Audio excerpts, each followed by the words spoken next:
Okay. So we were speaking about some of the the lesser celebrity characters that you might litter throughout the book, but I was interested in some of the seemingly bad writing. You have public domain material that really isn't good on its own, like the philosophic tracts and on and on. But then there's poems like this that you see in front of you that you also use for effect to get into Love of Mine. The one that death has a bald head poised over a field of spoiled corn. That's used as an in to how idiotic and cyclical Love's mind is. Well, this is a riff on a bad poem that was sent to me by a guy who used to be on my e-list, and Jessica always would make fun of a similar line. So I just basically went freeform on that. It's like when I did at the beginning of the Vincetti Brothers, I did the what is it, the what do I call it, the big section at the beginning of the Vincetti Brothers, the Explication? the exculpation. I took sections from this bad introduction to a book that this guy had written, and I just sort of rewrote it in a more humorous vein. And I did a similar thing with the whole idea of death and whatnot here, because quite frankly, I it's very difficult for me to write intentionally badly. So my mind simply doesn't work that way. It's like I'm a smooth running Maserati, and you have to throw a fucking wrench or something into the works to gum it up, and I can't do that naturally. Really, most people have a difficult time writing greatly. I've got the exact opposite problem. I can't write doggerel naturally. So I have to look at bad poems written by others and then riff off of them. Like I've said, people who try, I've given exercises to people to write good poems by saying, look at a great poem and start slowly replacing word by word. If something says enough, you might say too much, or something with a similar sound to get a rhythm of the greatness. Well, I've done similar things in my books where I've taken bad scenes and or bad writing, the prose or poetry, and I just change some of the words, move things around. If it's a poem about a bald eagle, I make it about a turkey, and something like that to try to write bad poetry because it's difficult. I'm almost incapable of writing badly myself. And turned to 1560. So this is a point I should have mentioned in some of the previous books, but you'll have sections like this, usually by Elaine Shore, which will show, the manuscript at the end before Manico fell into a coma, and you'll have, notes placed here or something. That works within the metafictive frame, but I was wondering the thought process around that, and if it's mostly to deepen, say the overview of Dan Schneider or Manny Cole than it is any kind of characterization, correct? Because these notes usually don't tie into anything later on. Well, this one was an actual note, the one about Mayor Lindsay. Originally, I was going to have John Lindsay be a character in the chapter called Fun City, which is what he called New York City when he got elected in 1965. New York was at its nadir. The 1960s and the 1970s, 20 years after World War II, New York had the highest crime rate that it ever did. It was filled with garbage. Buildings were blighted. They looked like Dresden after the bombing or London after the Blitz.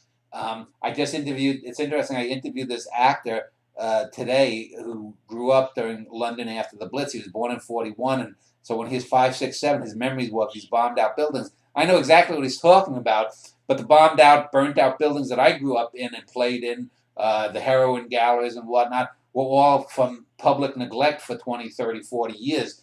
And when John Lindsay became the mayor, he tried this upbeat idea called New York Fun City. And there's even a biography, I think, of Lindsay called Fun City.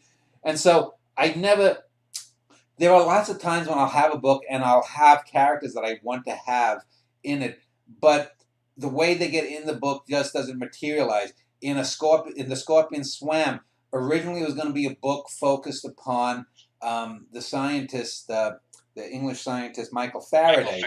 He ends up just being a minor character. John Lindsay here, it didn't, as the book progressed, I didn't need to have the greater cultural context of bringing in a major political figure in the city like John Lindsay.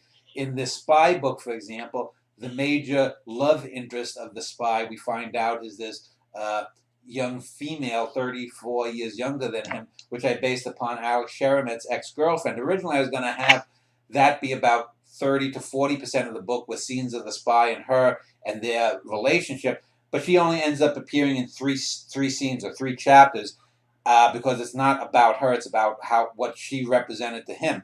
So this is an example where I had these notes, and instead of just trying to force and hammer it in, I said, well, this is a perfect example. Just have the notes here, and my notes become Manny's notes. That brings up an interesting point. How does the editing process for you differ with poetry and prose? Because if you even take a word and you change it, say you add acetylene instead of a different word and you change an adjective, you may have to rewrite the entire poem. Whereas with this, unless you want to change the entire structure of the narrative in prose, you would really only completely excise it and then go on with whatever you're doing. Well, the prose is never in stone until I've written it down. I rarely cut things. The Scorpion Swarm is the only book that I ever really cut a major portion of, about 7,000 words that I reused here, because I hate to waste.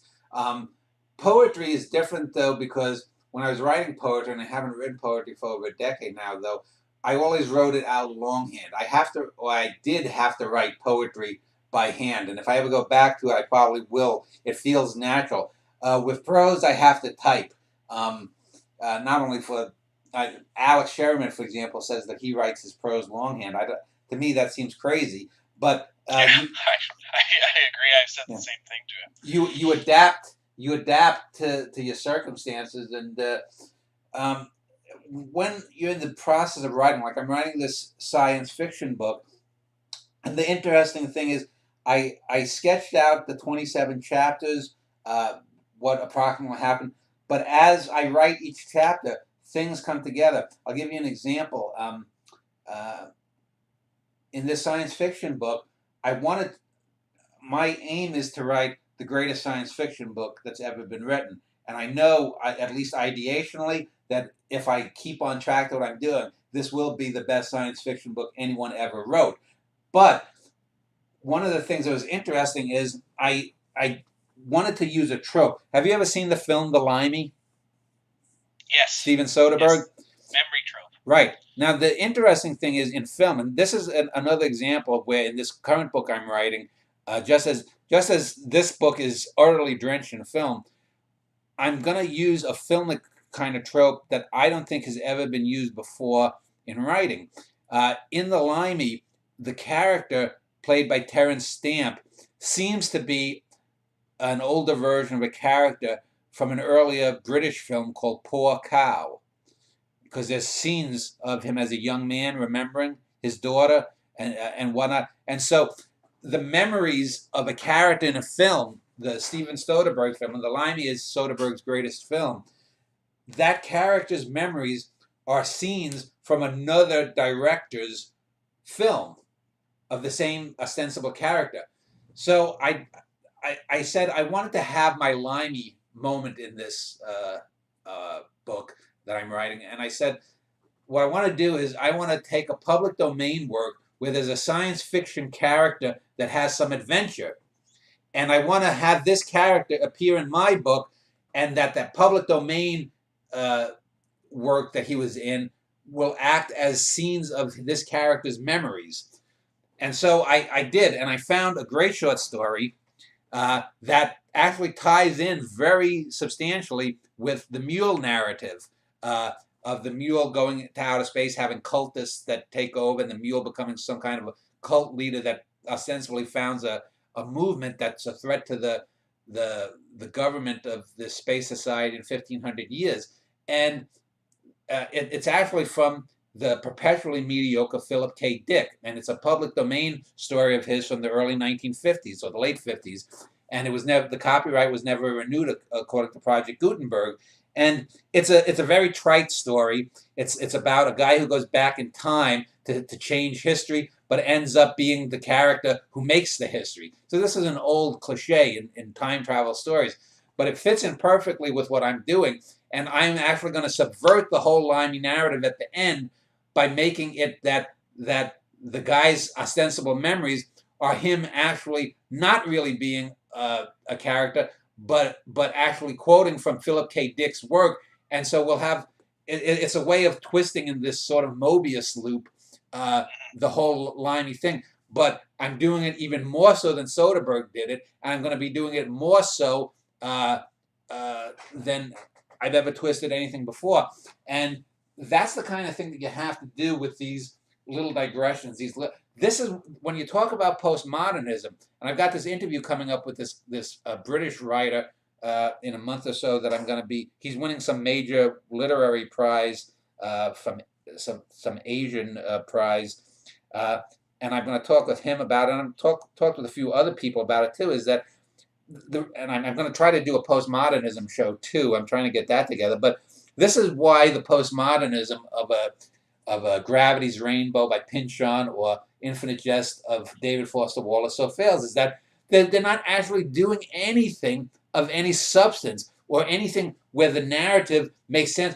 If you're going to do something different, you have to be able to put it within the narrative and make it make coherent sense so that someone can follow and say, oh, I get what that person was doing. It's not just standing outside and doing things like, oh, I'm being meta. Look at me, look at my own work.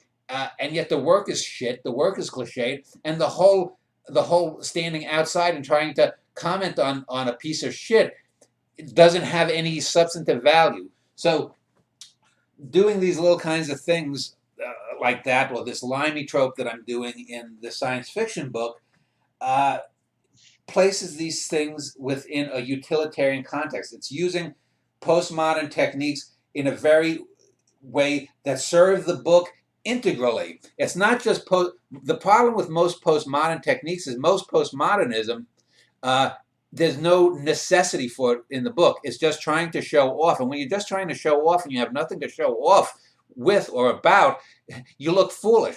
But if you use techniques like that and it's integral to the work, that's something special. And that's one of the reasons that postmodernism fails. Yeah, Norwegian is a very daring book in terms of its structure, but the characters are classical in the sense that they're actual characters. They're portraits of these characters, and they're well defined. So if you didn't have Tony Luft or Polly or Big Frank, and they were just basically skeletons for ideas, then you would have basically a shit book with some daring techniques. But what is daring if it doesn't have anything inside it? Yeah, you can't be a gimmick. There has to be substance. And virtually everything that I've ever read that's postmodern, at least in fiction writing, is just gimmickry. There are postmodern techniques that have worked in some films. Film is much better at harnessing postmodernism, but postmodernism in written fiction is abysmal.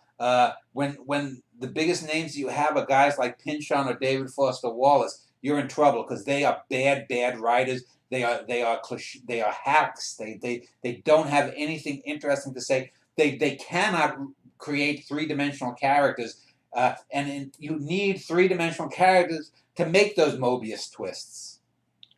Yeah, Rod Serling and Ingmar Bergman are good examples of great postmodern writers, and they use techniques like looking from a film from the outside, but they have something inside it to give it gravity.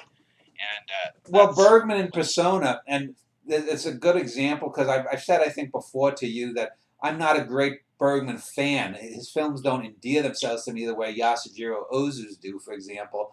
But if you look at Persona, if you look at the other films from the '60s, that Spider trilogy, if you look at Shame, if you look at The Hour of the Wolf, which isn't a perfect film but is a daring film, a horror film, you see someone who's actually using these techniques in a very integral way to the work. The work is about these techniques and using them in very essential ways.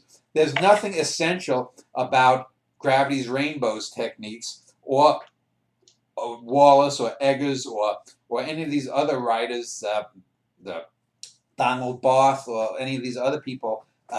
It's just them being lazy writers and trying to justify their laziness as being somehow meta technique, and it's not.